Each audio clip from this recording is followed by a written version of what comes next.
Going through your profile, in fact, I must confess, it's quite intimidating. Oh. But you recorded at the age of 27, you were a presidential advisor. Do you see, looking at the present situation of the country, do you see any young man replicating that in the present year politically? Well, in terms of smarts, I see young men who are much, much smarter than I was when I was their age. Every day I see them. The problem is that our system has failed. And so talent is not important. People are not looking at talent. It's important to remind young people about how I got there. I did not get there because I had some godfather or some patron. It's just, let's face it, I became subject of some national consciousness at 18. When we were demonstrating against the correct order as an undergraduate. At 19, I was forcing foreign policy discussions in the country. Got the foreign minister to come and debate us as a student union leader at the University of Nigeria. As a youth corps at 21, I was forcing cabinet reshuffle from what I was writing. So when at 26 I finished 2 master's degrees and a PhD, I already had a history of, engagement with social change. And I returned to the country. When I was finishing, many of my contemporaries thought, oh, let's stay back in the US, 2-3 years, work, make some money, buy a car, buy a ship back. I chose not to make that, travel that track. I left the very day my PhD thesis was accepted. As I like to say, I made 100% gain. I left Nigeria with 1 suitcase, I came back with 2 suitcases. Isn't that progress? And I came straight home and I began to engage Nigeria on issues. I remember one of the first major issues I focused on, and something that flows back from examples I gave about taxation and civilian era. I began to write a column. In fact, when I was still in grad school, I was writing a column in Regu's Sunday Times. Regu was editor of Sunday Times at the time. It was the highest circulating newspaper on the continent, I guess. And so from the US, I wrote that column. By the way, at that age or that time, I already served as an editor of Chris Okoye's New Bridge Table magazine, And I took those same issues I was writing about from the US and on taxation. I went at the point that the fact that we are not collecting taxes from Nigerian people and depending just on oil for running the economy was making government not to account to people, be held accountable, and that we must find a way of saving revenues from oil and taxing people to provide services in a way that people can hold government accountable. But Vice President at the time had done a couple of these things and expressed some interest in engaging me in a conversation.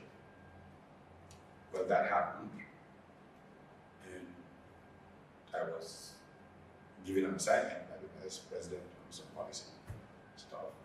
I did it, and I didn't think much of it. And one quiet Saturday evening, I was invited to visit him at home, very casually, as if he was just talking about some of the ideas I was expressing. He said, oh, by the way, yesterday President Shagari approved for you to be this professor of delivery. Excuse me. Okay. That's how I got to government. That's not likely to happen today. That's what the problem is. Why do you think that never likely happened? intellect and merit have been denigrated by the current Nigerian political order. If you look at their laws, if you look at the Sudanese, the people around there are the smartest people around. Today, politicians are surrounded by pimps. And so, they talk down at the internet. In fact, if you are smart, they avoid you. China went through, in a different kind of way, a patch like this during the Cultural Revolution. The Gang of Four and all of those. Mao Zedong, powerful, presided over China. But their GDP per person was half of that of Nigeria. And Deng Xiaoping rose after his death. And the theme of the Deng ascendancy was intellect matters. It is people of knowledge who will get our country where it is going. Our party must focus on speech he made in December of 1978 at the party congress, emphasize the importance of people of knowledge, of merit, and all of those things. 30 years later, China's GDP was 30 times that of Nigeria. Just to tell you the importance of intellect. But the current Nigerian political class denigrates fierce, smart people, fierce intellect. That's why those smart young people are not near power. Unless those who will help them insult other people on social media, they bring around for that purpose. Anybody who's really smart running Nigeria should have a cabinet of people in their 40s and 30s. As I am now, I'm too old to serve in a cabinet.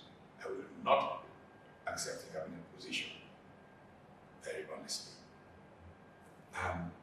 So, what we need is a reorientation of the political class.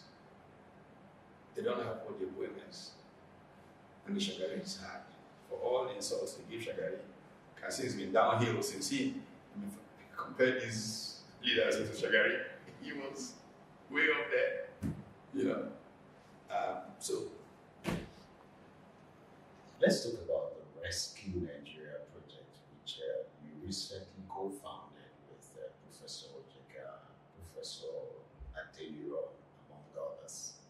Some Nigerians are wondering, Professor Pat Utomi is rich, is made, is he rich? is fulfilled. So what's he looking for this time around? Why are you getting involved in the Rescue Nigeria project? You see, you have made exactly the point of the problem with Nigeria. Assuming that you are correct, assuming, because that's full assumption. Politics should be an opportunity to sacrificially give of yourself so that your children can have a better future. It's not people who have nothing to lose that should enter politics, it's people who have everything to lose. Unfortunately, what has happened now is that it's arena of hustlers. And anybody hustles, has really no knowledge of what should be done, and goes there to scramble over how much they can get to their bank account, and the country is dying and dying. But to put properly in context these things, you know, I've asked myself several times, what's the right thing to do? I told you that when I was coming back to Nigeria in 1982, I said, anything I criticize, I must do something to make a difference to. I looked at education and I said, education is the heart of how societies are built and is failing in Nigeria. I threw myself into the education arena. The founder of primary school, of secondary school, or being part of the team that built universities. I've served on the governing council of at least 6 universities in Nigeria. A couple of them as pro-chancellor of universities. Probably no other person that has served that, as many university governing councils in the country, private sector, state, on all of these.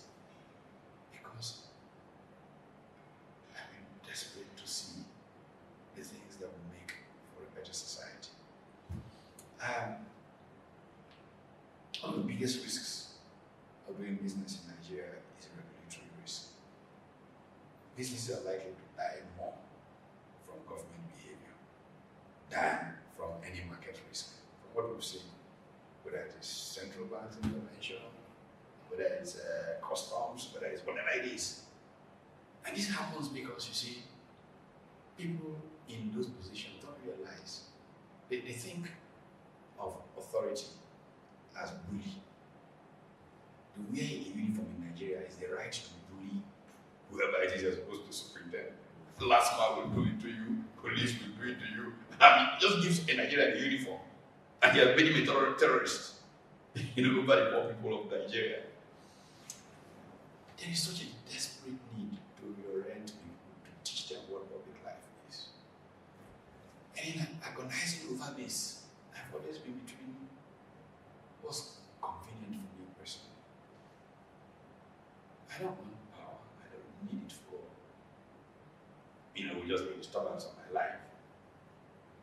But I recognize that unless people are willing to make themselves uncomfortable so that tomorrow will be better, that tomorrow will be a miserable one for those who have and those who don't have.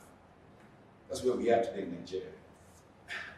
You see, many of the people don't realize, because out of limited knowledge, let me put it that way, we take positions that we think advance our interest. It turns out we're doing our own selves more damage. I mean, look at the fixation with revenues in Nigeria. And so we're fighting and worrying about revenue allocation. Check. The more people are receiving revenues, the poorer they become. The only thing that makes for wealth is production, not revenues. And yet people are fighting every day over revenues. The country is destabilized because, oh no, you can't give away police in areas 3%. No, it must.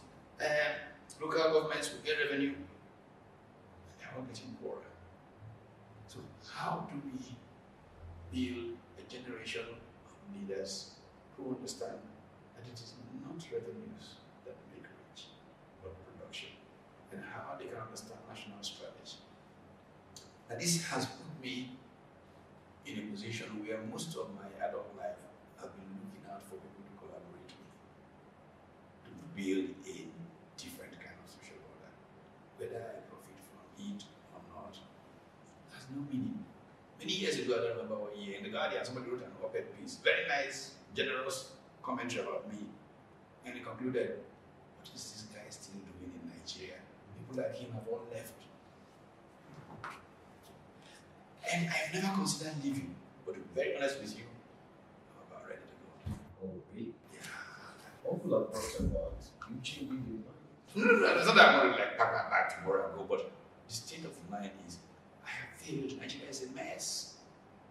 What have I achieved in 40 years of the sacrifice? Well, you just came up with Rescue Nigeria. No, I'm being, I'm trying to say that I am feeling such a low from all the effort I've made that one more try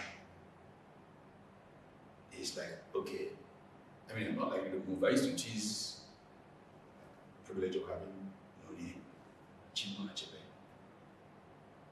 when he moved abroad. And I would call him by his title, Bunama.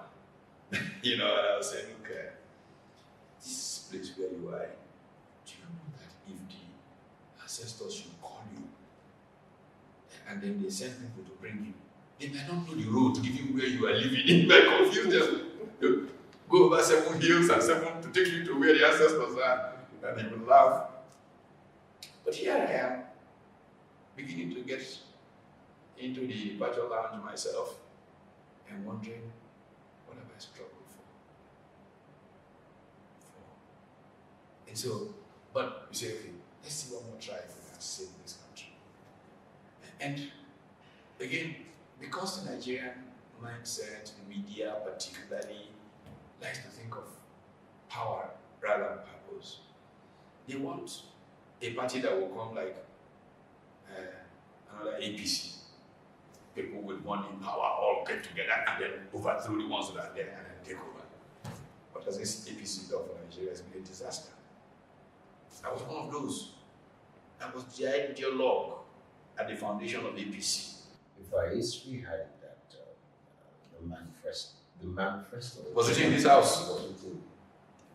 Well, if you go to the living room there, that's where the vice president and myself and co were sitting every other evening for nearly 3 months. But what actually went wrong with that alliance? At the point, you know, I think it's state capture. I mean, those who captured the thing immediately said, almost block some people whose ideas are about the people. This is our power. And I just said, God has given you Kuteko. I just went back.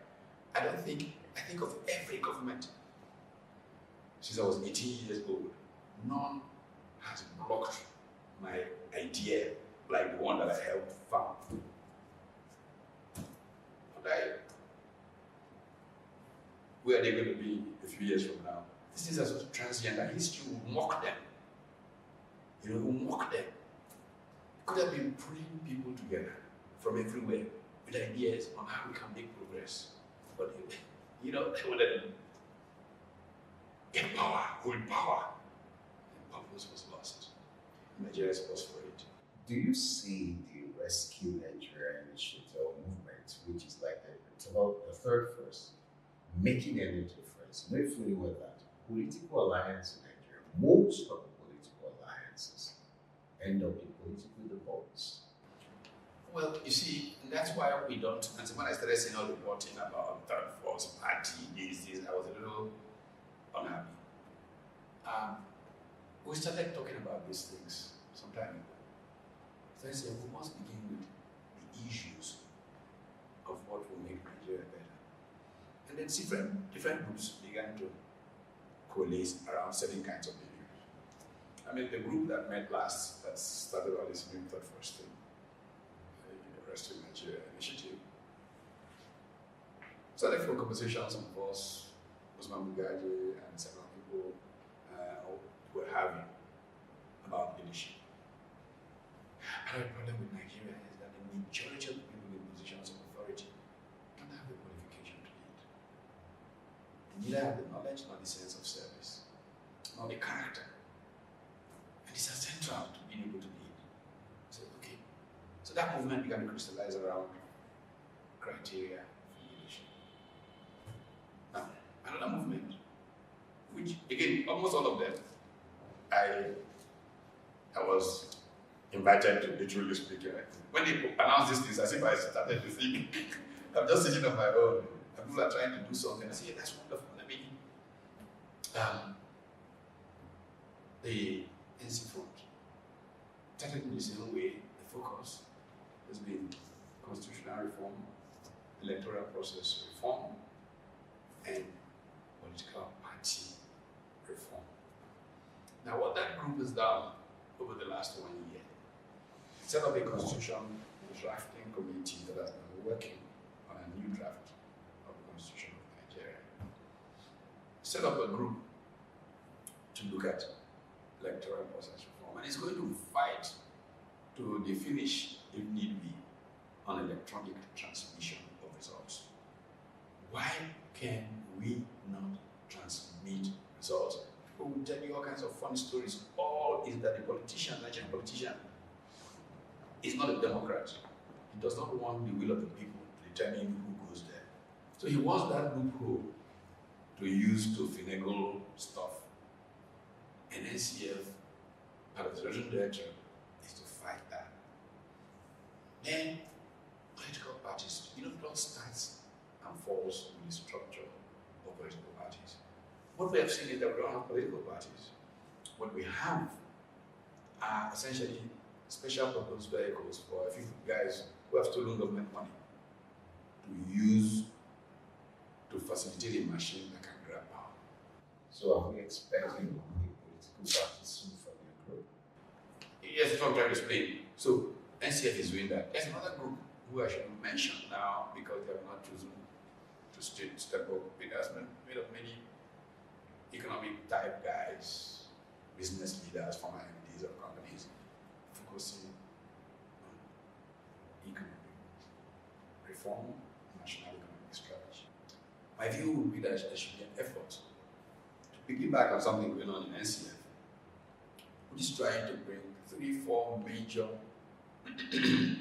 political parties outside of to be the crucible from which they are all invited, and even the good people in PDP and good people in APC can come in. Some reform should take place inside the APC.